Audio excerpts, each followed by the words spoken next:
Wonder, is it just a case of too little too late today? Too little too late? I just think, listen, we've got to be honest.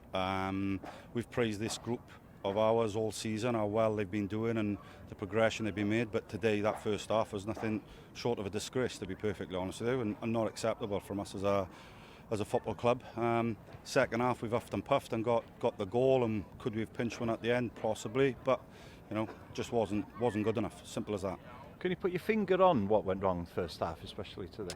Well, the boys have clearly come out with a lack of motivation to want to compete in a game of football, and that's the first time it's happened this year. It won't happen again.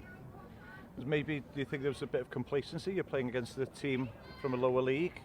Well, not complacency. This team beat us in a cup final only a few months ago, so we knew exactly where we were at with it all. So there was certainly no complacency set out by ourselves as staff to make sure we knew what we were coming into. So the players today need to take a real good hard look at themselves. What changed second half, do you think? Was there anything, or it's just a case of they woke up a little bit? Probably we had a little conversation at half time that got them going a little bit the second half. So out of the cup now, so is it just a case of, right, okay, let's just focus everything on the league and then just try and cement your place? Yeah, absolutely. We, as I said, we'll need a reaction, and we'll be a team that will get back to where we've been before today.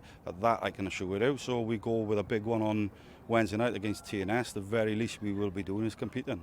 So you're just hoping that today's just a one-off blip and back to it? Let's hope so.